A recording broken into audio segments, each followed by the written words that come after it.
আওয়ামী লীগের রাজনৈতিক প্রতীক নৌকা নিয়ে গত জাতীয় নির্বাচনে অংশ নিয়ে এমপি হয়েছিলেন সাকিব আল হাসান।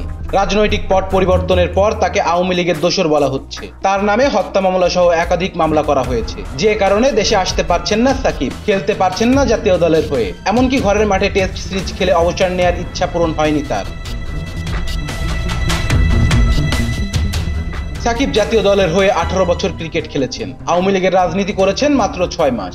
তাতেই যেন ক্রিকেটার ছড়িয়েছে, তার রাজনৈতিক পরিচয়ে মুখ্য হয়ে উঠেছে। অথচ সাকিব মনে করেন রাজনীতিতে আসা ভুল ছিল না, এমনকি সুষ্ঠু নির্বাচন হলে এবং তিনি অংশ নিলে কেউ তাকে হারাতে পারবে না। সংবাদ মাধ্যম ডেইলি সানকে দেওয়া এক সাক্ষাৎকারে এসব কথা বলেছেন সাকিব আল হাসান।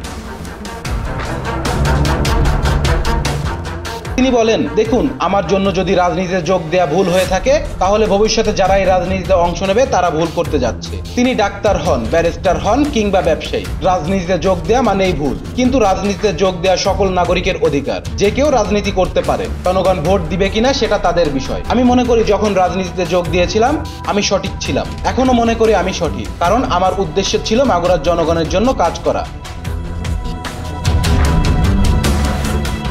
আমার মনে হতো আমি তাদের জন্য কিছু একটা করতে পারবো। আমি মনে করি আমার আসনে সুষ্ঠু নির্বাচন হয়েছিল এবং আমি মনে করি এ বিষয়ে কোনো সন্দেহ নেই। আমি যদি আবার অংশ নেই, আমাকে কেউ হারাতে পারবে না।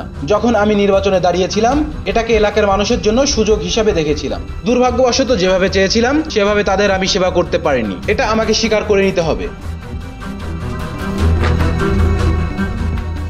মাগুরার মানুষের সেবা করার জন্য নির্বাচনে অংশ নিলেও সাকিব স্বীকার করে যাচ্ছেন, 6 মাস এমপির দায়িত্ব পালন করলেও তিনি মাগুরায় গেছেন 3 বার। ক্রিকেট নিয়েই বেশি ব্যস্ত ছিলেন সাকিব, বাকি সময় দিয়েছেন যুক্তরাষ্ট্রে পরিবারকে। সাকিব বলেন, আমি 6 মাসের মতো রাজনীতিতে সম্পৃক্ত ছিলাম। এমপি হওয়ার পর মাগুরায় গিয়েছি 3 বারের মতো। তৎকালীন প্রধানমন্ত্রী আমাকে বলেছিলেন, তোমার রাজনীতি করার দরকার নেই, খেলায় মন দাও।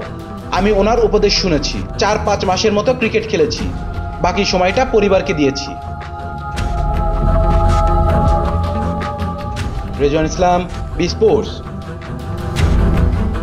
Please subscribe our channel to get more information about Cricket World.